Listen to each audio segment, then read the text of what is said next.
그해 15살 소녀의 삶은 마치 거대한 폭풍에 휩쓸린 작은 배와 같았습니다. 1759년 조선의 모든 처녀들이 피하려 했던 그 가래의 대상은 다름 아닌 노론의 명문가였던 김씨 가문의 딸 바로 그녀였습니다. 궁궐에서 들려온 간택령은 가문에는 영광이었지만 소녀에게는 감히 거부할 수 없는 거대한 운명이었다고 합니다. 혼인할 상대는 조선의 최고 권력자이자 82의 나이였던 영조였습니다. 모두가 그 결혼을 축복했지만 소녀의 마음은 차가운 돌덩이처럼 가라앉아 있었습니다. 가래는 화려한 비단옷과 수많은 이들의 환호 속에 치러졌지만 그 모든 것은 마치 가면을 쓴 듯한 허상으로 느껴졌습니다. 궁궐에 발을 들인 그녀는 이제 더 이상 한 집안의 딸이 아니었습니다. 온 조선의 운명이 그녀의 어깨 위에 놓였습니다. 숨막히는 긴장감 속에서 그녀는 왕의 옆에서 조용히 걸었습니다. 그들의 나이 차이는 67년. 단순히 세대를 초월한 것이 아니라 한 생명이 늙고 소멸하는 그 과정을 온전히 마주해야 하는 숙명이었습니다. 소녀의 눈에 비친 영조는 이미 오래전부터 모든 것을 초월한 듯한 거대한 산맥 같았습니다. 그의 주변에는 항상 긴장감이 감돌았고 그는 어떤 감정의 동요도 허락하지 않는 듯 보였습니다. 그러나 막상 그의 그림자 안에 들어선 순간 소녀는 그에게서 의외의 것을 발견했습니다. 그것은 바로 압도적인 고독이었습니다. 끝없이 권력의 정점에서 외로웠던 한 남자의 그림자. 온몸을 휘감고 도는 그 쓸쓸함은 15세 소녀의 눈에 한없이 슬프게 다가왔습니다. 소녀는 그저 정치적인 도구로 간택된 몸이었습니다. 아버지의 권력욕과 노론의 기대가 그녀의 어깨를 짓눌렀습니다. 모두가 그녀에게 왕의 마음을 사서 노론의 힘을 키워라라고 속삭였습니다. 하지만 소녀는 그들의 목소리 대신 늙고 병든 왕의 깊은 주름 속에 숨겨진 이야기를 듣고 싶어졌습니다. 매일 밤 그녀는 잠 못 이루는 왕의 곁에서 새벽 이슬이 내릴 때까지 기다리곤 했습니다. 차가운 바람이 궁궐의 나뭇가지를 흔드는 소리, 멀리서 들려오는 종소리만이 그녀의 불안한 마음을 아는 유일한 벗이었습니다. 어느 날 밤 영조가 잠 못 이루고 신음을 내뱉었습니다. 그녀가 다가가 조심스럽게 물었습니다. 옥체는 평안하시옵니까, 전하? 영조는 잠시 눈을 감고 있다가 희미한 목소리로 답했습니다. 평안하지 못하다. 내게는 너무나도 짊어진 짐이 많아. 그의 목소리는 너무나도 쓸쓸했습니다. 소녀는 알 수 있었습니다. 그것은 왕좌의 무게 때문만은 아니었습니다. 영조의 인생에는 지독한 외로움과 고뇌가 가득했습니다. 그녀는 그에게 조용히 차를 건넸고 영조는 차를 마시며 그녀의 손을 잡았습니다. 그의 손은 주름지고 차가웠지만 그에게서 느껴지는 진심 어린 신뢰는 뜨거웠습니다.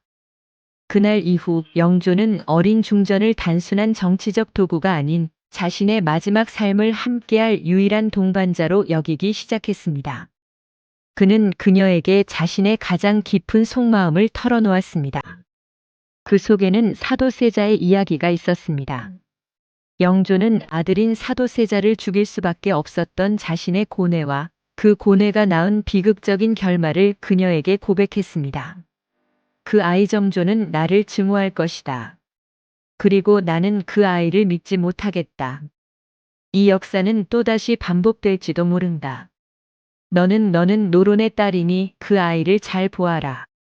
이 한마디는 15세 소녀에게 감당할 수 없는 무게였습니다.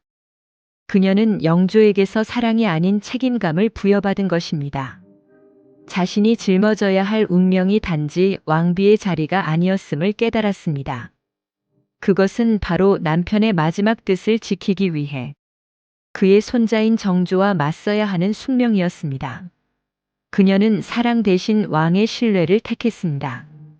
그리고 그 선택은 그녀의 평생을 관통하는 비극의 씨앗이 되었습니다.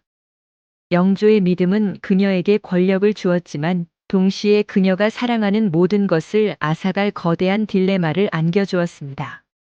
그해 정순왕후 김씨는 26세였습니다. 그녀의 곁을 지키던 유일한 빛, 영조가 승하하는 순간 그녀는 삶의 나침반을 잃은 듯 했습니다. 남편의 임종을 지켜보던 그녀의 눈에는 뜨거운 눈물이 흐르지 않았습니다. 이미 오래전 감정을 묻어버리고 오직 왕의 신뢰만을 받들기로 결심한 후였기 때문입니다. 하지만 영조의 마지막 숨결이 멈추는 순간 그녀는 차갑게 식어가는 그의 손을 잡으며 조용히 다짐했습니다. 이 세상에 남겨진 그의 유일한 흔적을 지키겠노라고. 상복을 입은 그녀는 조용히 상중에 임했습니다. 그러나 그녀의 마음은 슬픔보다는 거대한 불안감으로 가득 차 있었습니다. 영조가 죽음을 앞두고 그녀에게 남긴 마지막 말 때문이었습니다. 그 아이 정조는 나를 증오할 것이다. 그리고 나는 그 아이를 믿지 못하겠다. 이 역사는 또다시 반복될지도 모른다. 너는 노론의 딸이니 그 아이를 잘 보아라. 그녀는 그저 왕을 보필하는 중전의 역할만을 부여받은 것이 아니었습니다. 정조를 감시하고 그의 뜻이 역사를 반복하지 않도록 막아야 하는 막중한 책임을 떠안게 된 것입니다. 그리고 이 모든 것은 그녀의 남편 영조의 마지막 유언이자 명령이었습니다. 정조가 즉위하자 궁궐에는 두 개의 태양이 떠오른 듯 했습니다. 한쪽은 젊고 개혁을 꿈꾸는 새로운 왕 정조였고 다른 한쪽은 그의 즉위를 반기지 않는 늙은 권력의 심장 바로 정순왕후였습니다. 정조는 노론의 딸인 그녀를 정치적 숙적으로 여겼고 정순왕후는 그를 남편의 유언을 어길지도 모르는 위험한 존재로 바라보았습니다. 둘의 첫 대면은 살얼음판 위를 걷는 듯 했습니다. 정조는 어머니 해경궁 홍씨와 함께 정순왕후를 문안했습니다. 해경궁 홍씨는 정순왕후보다 10살이나 나이가 많았지만 정조의 어머니라는 이유로 정순왕후보다 상위에 앉았고 이는 예법상 파격적인 일이었습니다. 정순왕후는 그 순간 정조가 자신을 어떻게 생각하는지 명확히 깨달았습니다. 그녀는 감히 그에게 한마디도 건네지 않았습니다. 차가운 공기 속에서 그들은 서로를 경계하며 시선을 피했습니다. 정조는 자신의 즉위를 방해하고 사도세자를 비극으로 몰고 간 노론 세력과 그들의 중심에 있는 정순왕후를 척결하고자 했습니다. 즉위 직후 그는 노론을 숙청하고 자신의 측근들을 요직에 앉혔습니다. 정순왕후는 이 모든 것을 지켜보며 남편의 유언이 현실이 되는 것을 보았습니다. 그녀는 이제 더 이상 방관자가 될 수 없었습니다. 그녀는 궁궐 깊은 곳에서 조용히 자신의 세력을 규합하기 시작했습니다.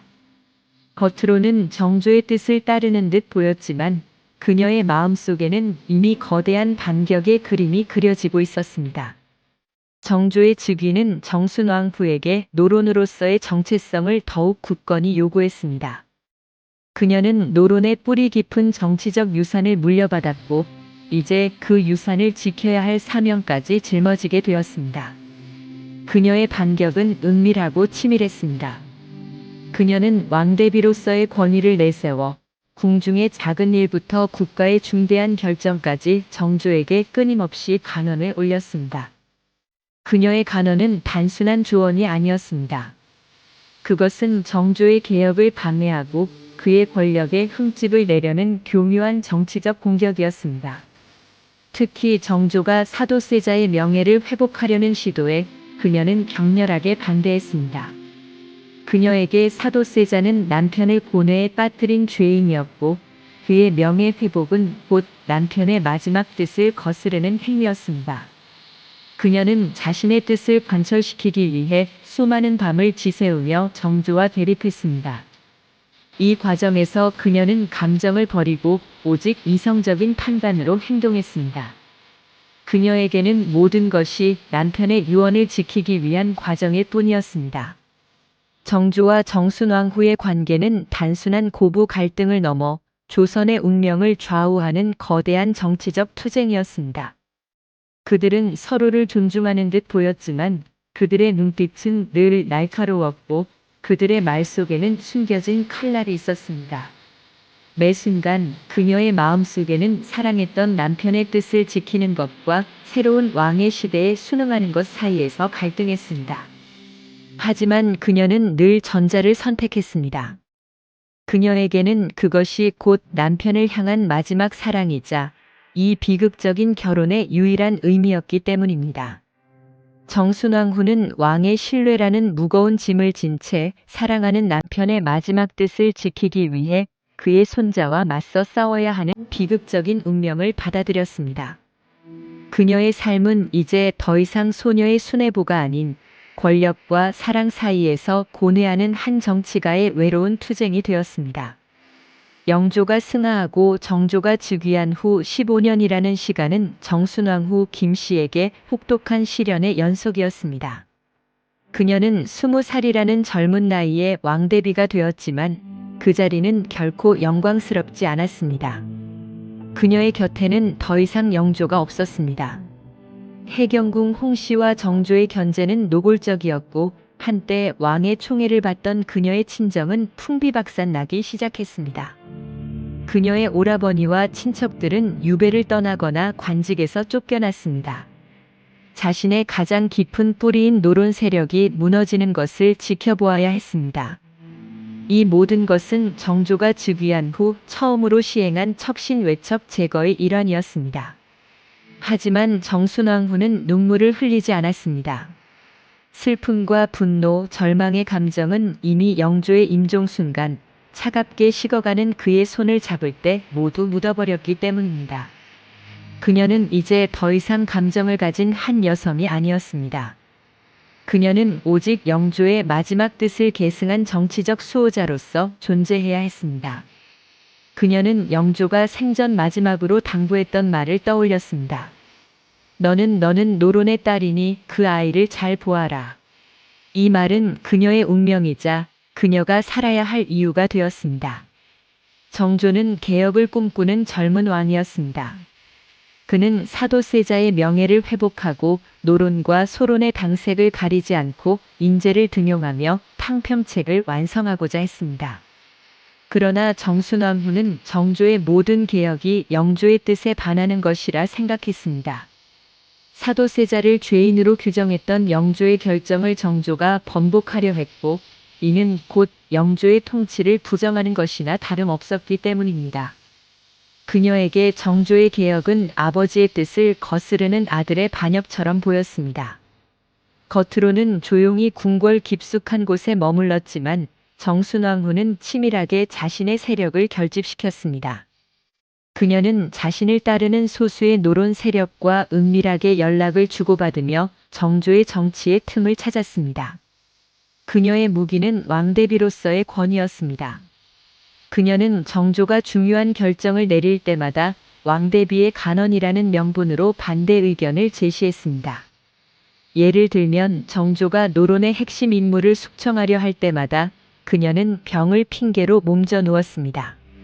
정조는 효심이 깊은 왕이었기에 어머니인 해경궁 홍씨는 물론 왕대비인 정순왕후의 안위를 신경 쓰지 않을 수 없었습니다. 정순왕후의 병화는 정조의 개혁에 제동을 거는 가장 효과적인 방법이었습니다. 그녀는 자신의 몸을 무기 삼아 정조를 압박했습니다. 이런 미묘한 심리전은 정조를 더욱 신경 쓰이게 만들었고 그는 그녀의 의도를 알면서도 쉽게 그녀를 내칠 수 없었습니다. 정순왕후는 또한 궁중의 일상 규율을 명분으로 정조의 측근들을 견제했습니다. 정조가 총애하던 신하들의 작은 실수를 꼬투리 잡아 그들을 처벌할 것을 요구했습니다. 그녀의 이런 행동은 단순한 괴롭힘이 아니었습니다. 정조의 권력 기반을 약화시키고 그에게 충성하는 인물들을 하나씩 제거하려는 치밀한 정치적 계산이었습니다. 그녀는 감정을 버리고 오직 이성적인 판단으로 행동했습니다. 그녀에게는 모든 것이 남편의 유언을 지키기 위한 과정일 뿐이었습니다. 이러한 정치적 대립은 정조의 즉위 15년이 지난 후에도 끊임없이 이어졌습니다. 정조는 자신이 추진하는 개혁마다 사사건건 반대하는 정순왕후에게 지쳐갔습니다. 그는 그녀를 존경하고 동시에 두려워했습니다. 그녀는 노론의 심장이었고 그녀를 제거하는 것은 곧 나라를 혼란에 빠뜨리는 일이었습니다. 그래서 그는 그녀를 포용하려 노력하면서도 그녀의 권력을 약화시키기 위해 끊임없이 노력했습니다. 정순왕후는 이 모든 것을 감당해야 했습니다. 그녀는 한때 사랑했던 남편의 손자와 매일 같이 피 튀기는 정치 싸움을 벌여야 했고 그 싸움 속에서 자신의 가족과 동료들을 잃어야 했습니다. 그녀의 삶은 이제 더 이상 사랑이 아닌 권력과 책임감의 이름으로 채워졌습니다. 그녀는 굳게 믿었습니다. 이 모든 투쟁이 영조의 마지막 뜻을 지키는 길이라고. 그녀의 마음속에는 늘 사랑하는 남편과 나의 나라 사이에서 갈등하는 비극적인 그림자가 드리워져 있었습니다. 그녀의 이런 고뇌는 정조의 총애를 받던 원빈 홍씨와의 관계에서 극명하게 드러납니다. 정조가 갑자기 죽은 후에 그녀가 수렴 청정을 한 것 이외에 그녀의 삶에는 여성적 고뇌가 존재했습니다. 정조의 곁에서 사랑을 독차지하던 원빈 홍씨는 정순왕후에게 단순한 정적의 가족을 넘어선 존재였습니다. 그녀는 원빈 홍씨에게서 한때 자신이 영조에게서 받고자 했던 사랑의 그림자를 보았고 이는 그녀에게 잊고 싶었던 과거의 감정을 불러일으켰습니다. 그녀의 마음속 깊은 곳에서는 그림자 속의 정순왕후가 끊임없이 외쳤습니다. 나는 사랑받는 왕비가 되고 싶었다고 말입니다. 하지만 그녀는 냉혹한 현실의 가면을 쓰고 그 외침을 애써 무시했습니다. 그녀는 질투나 개인적인 감정으로 원빈 홍씨를 견제한 것이 아니었습니다. 모든 것은 오직 남편의 유언과 노론의 안위를 위해서였습니다. 그러나 그녀의 내면은 복잡하게 얽혀 있었고 그 갈등은 그녀의 삶을 더욱 외롭게 만들었습니다. 그녀는 자신의 감정을 희생하면서까지 영조의 뜻을 지키려 했고 그 과정에서 인간 김씨는 서서히 사라져가고 정치적 존재 왕대비 김씨만이 남게 된 것입니다. 정조의 즉위 15년 권력의 중심은 조금씩 젊은 왕에게로 기울고 있었습니다. 정순왕후가 그토록 애써 지키려 했던 노론 세력은 정조의 치밀한 견제와 숙청으로 뿌리부터 흔들리고 있었습니다. 겉으로 드러나는 궁궐의 모습은 평온했으나 그 속에서는 보이지 않는 칼날이 번뜩였습니다. 정순왕후는 이제 왕대비의 간언이라는 명분만으로는 정조의 거침없는 행보를 막을 수 없다는 것을 깨달았습니다. 그녀는 은밀하게 그러나 치명적으로 정조의 가장 약한 부분을 파고들기 시작했습니다. 바로 정조가 사랑한 여인을 향한 공약이었습니다. 야사에 따르면 정조는 즉위 후 단 한 명의 여인에게 깊은 마음을 주었다고 합니다. 그 여인은 바로 정조의 후궁이자 그의 총애를 한몸에 받던 원빈 홍씨였습니다. 그녀는 정조의 어머니인 해경궁 홍씨와 같은 가문 출신이었고 그 총명함과 고운 마음씨로 정조의 마음을 사로잡았습니다. 정순왕후는 궁궐 깊숙이 숨어 있었지만 정조가 그 여인에게 보내는 깊은 애정을 눈치챘습니다. 그녀의 마음속에는 잊고 싶었던 감정의 그림자가 다시 피어올랐습니다. 그것은 바로 한때 그녀가 영조에게서 받고자 했던 그러나 끝내 얻지 못했던 사랑의 그림자였습니다. 원빈 홍씨를 바라보는 정순왕후의 시선은 복잡했습니다. 그녀는 왕비로서의 감정을 버리고 오직 정치적 계산만을 해왔습니다. 그녀에게 사랑은 이미 사치스러운 감정일 뿐이었습니다. 하지만 원빈 홍씨가 정조의 곁에서 행복한 미소를 짓는 것을 볼 때마다 그녀의 가슴 깊은 곳에서는 그림자 속의 정순왕후가 끊임없이 외쳤습니다. 나는 사랑받는 왕비가 되고 싶었다고 말입니다. 하지만 그녀는 냉혹한 현실의 가면을 쓰고 그 외침을 애써 무시했습니다. 그녀는 개인적인 질투나 감정으로 원빈 홍씨를 견제한 것이 아니었습니다. 모든 것은 오직 남편의 유언과 노론의 안위를 위해서였습니다. 원빈 홍씨는 정조의 총애를 통해 세력을 확장하고 있었고 이는 곧 정순왕후가 그토록 경계했던 정조의 권력 강화로 이어질 것이 분명했습니다. 정순왕후는 이 젊은 여인이 미래에 낳을지도 모를 아들이 훗날 자신의 남편인 영조의 뜻을 완전히 꺾어버릴 왕이 될 수도 있다고 생각했습니다. 그녀의 목표는 단순히 정조를 견제하는 것을 넘어 정조의 후계자를 자신들의 통제 아래 두는 것이었습니다. 정순왕후는 치밀하게 계략을 꾸미기 시작했습니다. 그녀는 노론의 신하들과 은밀한 논의를 거쳐 원빈 홍씨의 건강에 문제가 있다는 소문을 퍼뜨렸습니다. 이는 단순한 소문이 아니었습니다. 그녀는 궁궐 내의 의관들과 나인들을 포섭하여 원빈 홍씨의 건강이 좋지 않다고 정조에게 거짓 보고하게 했습니다. 정조는 사랑하는 후궁의 건강을 염려하며 그녀를 극진히 보살폈지만 이미 그녀의 몸속에는 정순왕후의 치밀한 계략이 독처럼 퍼지고 있었습니다. 결국 원빈 홍씨는 병세가 급격히 악화되어 어린 나이에 세상을 떠나고 맙니다. 정조는 사랑하는 여인을 잃은 슬픔에 잠겼지만 그 슬픔 속에서도 의심의 그림자를 떨쳐낼 수 없었습니다. 그는 원빈 홍씨의 죽음이 단순한 병사가 아니라는 것을 직감했습니다. 그러나 아무런 증거를 찾을 수 없었고 모든 상황은 자연스러운 병사로 결론지어졌습니다. 이 사건은 정조와 정순왕후 사이의 관계를 더욱 돌이킬 수 없는 파국으로 몰아갔습니다. 정조는 겉으로는 아무 일도 없는 듯 행동했지만 그는 이제 정순왕후가 단순한 정치적 상대가 아닌 자신의 가장 사랑하는 사람까지 해칠 수 있는 무서운 존재임을 알게 되었습니다. 정순왕후 역시 이 사건을 통해 자신이 어떤 존재가 되었는지 깨달았습니다. 그녀는 더 이상 한 인간으로서의 감정을 가질 수 없게 되었습니다.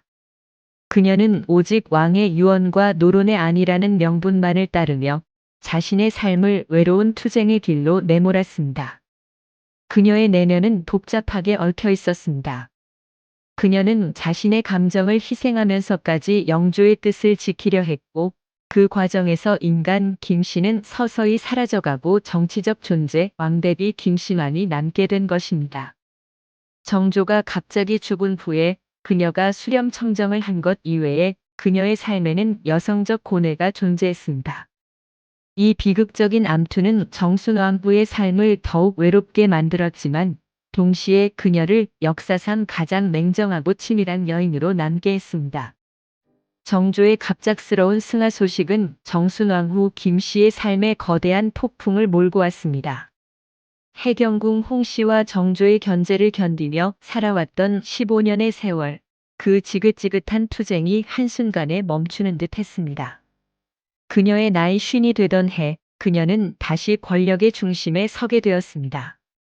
불과 11살의 순조가 즉위하자 왕실의 가장 큰 어른으로서 수렴청정을 시작하게 된 것입니다. 그녀의 손에 들어온 권력은 무섭도록 강력했습니다. 정조가 그토록 애써 세웠던 개혁 정책들은 하루아침에 무너졌습니다. 그녀는 정조의 측근들을 모두 숙청하고 자신의 친족을 요직에 앉혔습니다. 사람들은 그녀를 악녀라고 손가락질했습니다.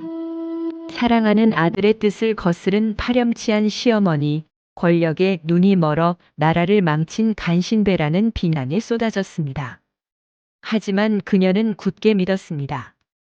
이 모든 것이 남편 영조의 마지막 유언을 지키기 위한 것이었노라고. 그녀는 영조가 생전 마지막으로 당부했던 말을 단 한순간도 잊은 적이 없었습니다. 그 아이 정조는 나를 증오할 것이다. 이 역사는 또다시 반복될지도 모른다. 그 아이를 잘 보아라. 정순왕후에게 정조의 개혁은 그저 아버지의 뜻을 거스르는 아들의 반역에 지나지 않았습니다. 그녀는 영조의 통치를 훼손하려 했던 정조의 행보를 바로잡는 것이야말로 자신이 죽은 남편에게 바칠 수 있는 유일한 사랑이라고 생각했습니다. 그녀는 권력의 정점에서 모든 것을 가졌지만 그 누구도 그녀의 마음을 알아주지 않았습니다. 사람들은 그녀의 손에 들린 칼날만 보았지 그 칼날을 쥐기까지 그녀가 감내해야 했던 비극적인 고뇌는 알지 못했습니다. 시간이 흘러 그녀의 나이 66, 그녀는 병상에 눕게 되었습니다. 삶의 마지막 순간이 다가오자 그녀의 눈앞에는 젊은 시절의 영조와 행복했던 짧은 순간들이 스쳐 지나갔습니다. 어린 신부를 따뜻하게 바라보던 그의 눈빛, 그녀에게만 속삭이던 그의 비밀스러운 이야기.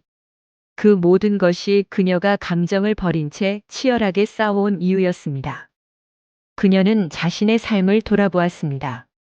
단 한순간도 나 자신을 위해 살아본 적이 없었습니다. 오직 영조의 뜻을 위해 존재했습니다. 그녀는 과연 무엇을 위해 그렇게 치열하게 싸워온 것일까요? 그녀가 숨을 거둔 후 궁궐의 한 늙은 나인에게서 충격적인 유언이 전해졌습니다. 정순왕후가 죽기 전 그 나인에게 단 한 통의 편지를 남겼다는 것입니다. 그 편지는 놀랍게도 자신을 영조 곁에 묻지 말라는 내용이었습니다. 나는 감히 그분 영조 곁에 누울 자격이 없도다. 그분의 뜻을 지키려 하였으나 나는 결국 그분의 유일한 상속 자정조와 평생을 싸워야만 했다. 그분을 배울 낯이 없으니 부디 나를 홀로 묻어 죽어라. 이것이 바로 정순왕후의 진짜 유언이었습니다. 그녀는 마지막 순간까지 자신의 삶을 남편의 뜻을 지키지 못한 죄인으로 여겼습니다. 그녀가 수렴 청정을 하고 정조의 개혁을 되돌렸던 모든 행위는 단지 남편의 뜻을 지키려 했던 비극적인 사랑의 발버둥이었던 것입니다. 그녀는 자신이 영조에게서 받은 신뢰와 책임감 때문에 그토록 치열하게 싸워왔지만 결국 그 싸움의 끝에서야 비로소 자신이 사랑을 갈망했던 한 여인이었음을 깨달았던 것입니다. 그녀의 삶은 권력을 탐한 악녀가 아닌 사랑하는 남편의 유언을 지키려다 비극에 빠진 한 여인의 외롭고 쓸쓸한 이야기였습니다. 그리고 그녀의 마지막 유언은 그녀가 권력의 정점에 서서도 단 한 번도 행복하지 않았음을 말해주고 있었습니다. 그녀의 모든 행위는 사랑하는 사람의 마지막 숨결에 대한 맹세였고, 그 맹세는 그녀의 삶을 외로운 투쟁으로 만들었지만, 그녀에게는 그것이 곧 삶의 의미이자 존재의 이유였습니다. 그녀는 자신의 모든 것을 바쳐 지키려 했던 영조의 뜻을 끝까지 관철시켰지만, 정작 그녀의 마음은 그 누구에게도 위로받지 못한 채 홀로 남겨졌습니다.